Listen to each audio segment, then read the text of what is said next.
कल हमने exercise 2.1 complete किया था। आज हम एक्सरसाइज 2.2 स्टार्ट करेंगे, जिसमें कि आपको वर्ड प्रॉब्लम्स दी है। Solve these word problems. आपको यहाँ पे हर एक में रेशो निकालना है। पहले आपको कुछ चीजें दी होगी, जैसे कि लेंथ, ब्रेड्थ या हाइट दो बच्चों की दी होगी, या दो स्टूडेंट्स के मार्क्स दिए होंगे। फिर आपको पूछा जाएगा लास्ट में क्वेश्चन के find the ratio of this to this, जैसे लेंथ टू ब्रेड्थ या ब्रेड्थ टू लेंथ। मैं यहाँ पे एग्जांपल एक दूंगा कि अगर आपको दी है कि लेंथ किसी चीज की दी है 4 सेंटीमीटर, ठीक है, और ब्रेड्थ उसकी दी है 3 सेंटीमीटर, ठीक है। एक चीज दिया है आपको वहां पे और उसकी लेंथ 4 सेंटीमीटर दी है, ब्रेड्थ 3 सेंटीमीटर दी है। लास्ट में आपको सिर्फ क्वेश्चन ध्यान से देखना है कि क्वेश्चन में पहले किसको बोल रहे हैं, बाद में किसको बोल रहे हैं। जैसे कि वहां पे लिखा होगा find the ratio of breadth to length. यहां पे ध्यान देना है ठीक से। क्वेश्चन आप देखोगे ठीक से कि क्या चीजें दी है लास्ट में, लेकिन यहां पे ध्यान रखना है कि रेशो किसका निकालना है। जैसे मैंने यहां पे लिखा find the ratio of breadth to length. आप ऐसे नहीं रख सकते हो कि ऐसे रखोगे रेशो, ऐसे ही लिखोगे फिर 4:3 होगा, ये फिर गलत होगा। आपको ध्यान रखना है पहले किसको रखना है, बाद में किसको रखना है। क्वेश्चन खुद ही आपको बोलेगा कि पहले किसको रखना है, बाद में किसको रखना है। पहले ब्रेड्थ आया, उसके बाद टू, तो पहले ब्रेड्थ को रखना है, टू के बदले में इज टू। जो हम यूज करते हैं लेंथ इज टू ब्रेड्थ, 2:3, 5:9, ऐसे यूज करते हैं। तो यहां पे आपको ठीक से ऐसे आप लिखोगे ratio of breadth to length लिखना है।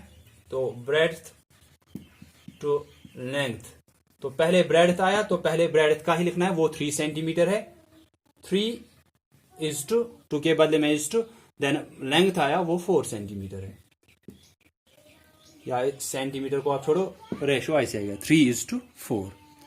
ना कि आप बिना सोचे समझे आप क्या करोगे, वहां पे क्वेश्चन दिया है लेंथ ये है, ब्रेड्थ ये है, आप रेशो निकालो ब्रेड्थ टू लेंथ, आप रखोगे 4:3, वहां पे वो गलत होगा। क्योंकि जो आपको लास्ट में क्वेश्चन में पूछा गया उसका ध्यान आपको जरूरी देना है। जैसे हाइट ऑफ टू पर्सन दिया है आपको, हाइट ऑफ ए दिया है आपको, ठीक है, height of A is equal to 5 centimetre, 5 metre. Height of B is equal to 7 metre.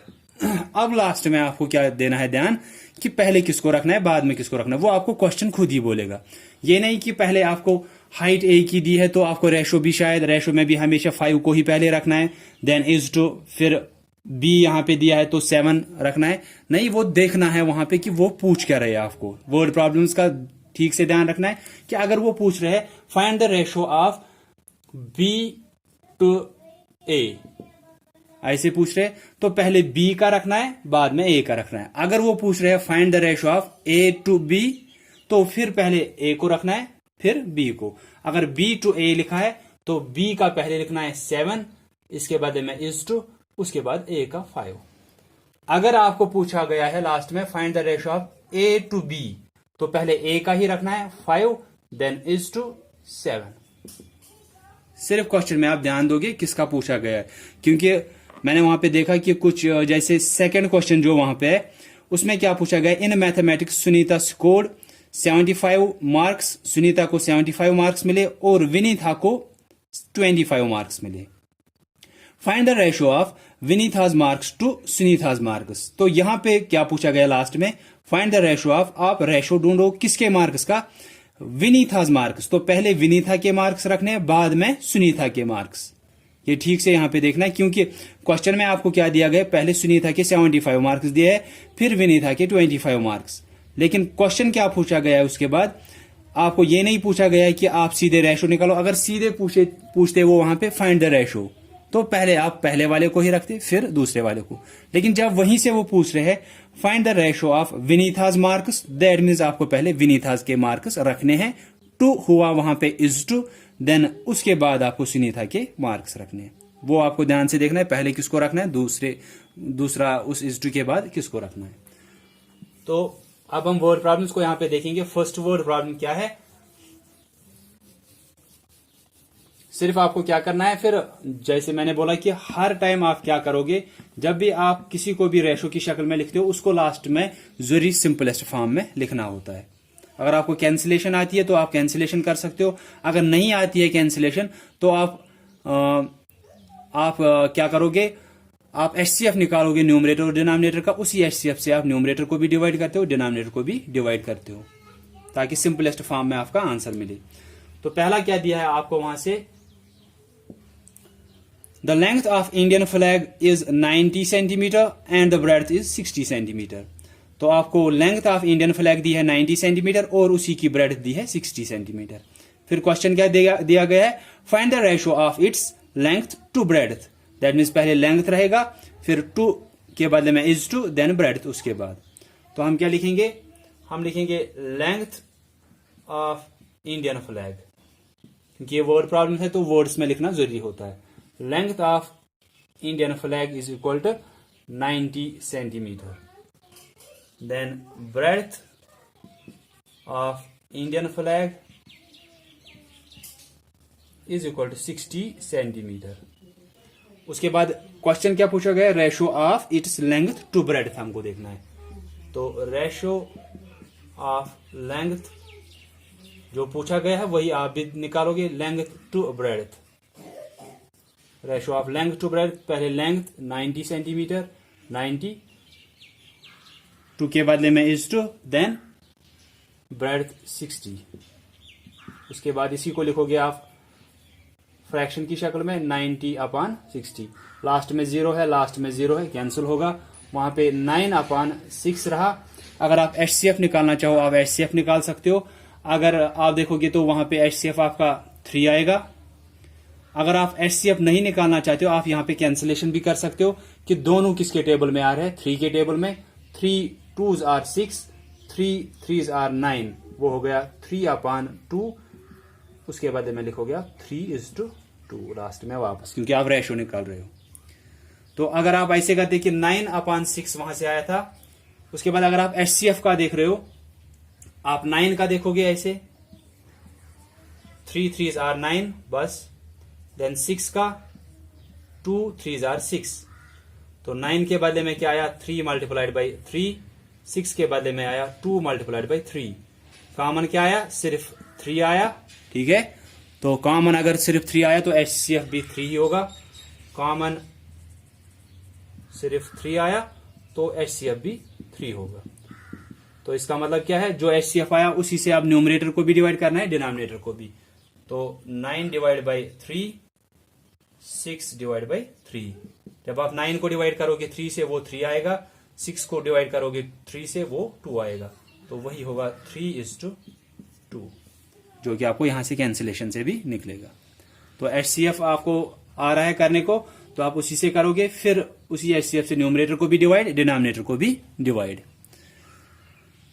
तो हमको दिया था length of Indian flag, breadth of Indian flag, और क्वेश्चन क्या पूछा गया था, ratio of length to breadth निकालना है। तो पहले लेंथ ही रहेगा फिर ब्रेड्थ। अगर ऐसे पूछा गया होता find the ratio of breadth to length, तो पहले हमको इस ब्रेड्थ को रखना था, 60 को रखना था, फिर 2 के बदले में इज टू, और उसके बाद लेंथ को। लेकिन जो पूछा गया उसी के हिसाब से आपको देखना है।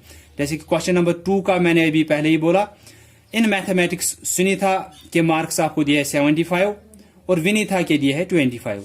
लेकिन जब रेशो आपको निकालना है उसके बाद वहां पे पूछा गया find the ratio of Vinita's marks. That means पहले किसके मार्क्स रखने हैं, विनीता के, उसके बाद रखना है 2 के बदले में इज टू, और फिर सुनीता के मार्क्स 75। That means 25:75। ये सेकंड पार्ट आप करोगे। थर्ड क्वेश्चन क्या दिया है, थर्ड क्वेश्चन आप वहां पे देख सकते हो, आपको दिया है पिया इज 15 years old। पिया जो है वो 15 years old है, 15 साल की है। And her mother is 40 years old, और उसकी माँ जो है, मदर जो है वो 40 years old है। तो दो लोगों की यहाँ पे एज दी है, पहले पिया की 15 years, उसके बाद मदर की दी है 40 years। Find the ratio of their ages, उनके एजेस जो है उनका रेशो ढूंढो। यहां पे आपको नहीं बोला गया है कि find the ratio of Piya to mother's age या आपको ये नहीं पूछा गया find the ratio of mother's age to Piya's age, कुछ नहीं पूछा गया है, तो आप सीधे पहले जो दिया गया है उसको रखोगे पहले ही, देन जो उसके बाद दिया गया है वो आप रखोगे इस इज टू के बाद। दैट मीन्स पहले पिया की एज दी है तो पहले वही रखोगे 15 इज टू, उसके बाद उसकी मदर की एज दी है तो उसके बाद रखोगे 40। तो यहां पे मैं ये लिखूंगा थोड़ा, उसके बाद आप ये सालों जो है वो खुद करोगे फिर। और आप जो मैं पार्ट्स यहां पे दिखाता हूं इस वर्ड प्रॉब्लम्स के, ये भी आप लिखा करोगे। सो थर्ड आपको क्या दिया है, age of Piya is equal to 15 years। Age of Piya's mother is equal to 40 years। उसके बाद क्या बोला गया, रेशो ऑफ दियर एजेस, ये नहीं पूछा गया रेशो ऑफ पियाज एज टू पियाज मदर्स एज या रेशो ऑफ पियाज mother's age to Piya's as. ये मैंने पहले बोला कि अगर पूछा गया है कि लेंथ टू ब्रेड्थ, इसके मार्क्स टू उसके मार्क्स, या इसकी एज टू उसकी एज, ऐसे पूछा गया है, नाम दिए है ठीक से, तो पहले वही रखना है जिसका पहले बोला गया है, टू के बाद फिर जो दूसरा दिया होगा वो फिर दूसरे नंबर पे रखना है, इज टू के बाद रखना है। लेकिन जब नहीं दिया, यहां पे क्या दिया है, find the ratio of their ages, उनकी एजेस का रेशो ढूंढो। तो आप ऐसे लिखोगे रेशो ऑफ दियर एजेस, ठीक है, रेशो ऑफ दियर एजेस। तो अब पहले किसका दिया था, 15 दिया था, इज टू लिखोगे, उसके बाद 40 दिया था, वो ऐसे लिखोगे। उसके बाद ये होगा 15/40। अगर कैंसिलेशन आपको आती है, इसको भी 5, ये भी 5 के टेबल में आता है, ये भी 5 के टेबल में, अगर नहीं आती है कैंसिलेशन तो आप HCF निकालोगे 15 और 40 का, बाय प्राइम फैक्टराइजेशन और बाय डिवीजन, जो भी आपको मेथड आएगा, या बाय लिस्टिंग आउट फैक्टर्स, वैसे भी आप कर सकते हो।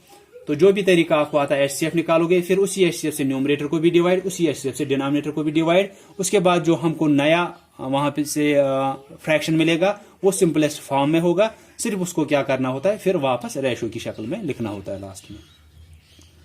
सो फर्स्ट मैंने दिखाया, और सेकंड आप खुद करोगे, सिर्फ वहां पे ध्यान दोगे, find the ratio of Vineetha's marks, तो पहले विनीथा के मार्क्स रखने, उसके बाद टू सुनीथाज मार्क्स, तो फिर सुनीथा के मार्क्स रखने। देन थर्ड पार्ट में मैंने इतना दिखाया, तो यहां के बाद आपको या तो कैंसिलेशन करनी है, या तो आप HCF निकालोगे, उसी HCF से न्यूमरेटर को भी डिवाइड और डिनोमिनेटर को भी डिवाइड करोगे।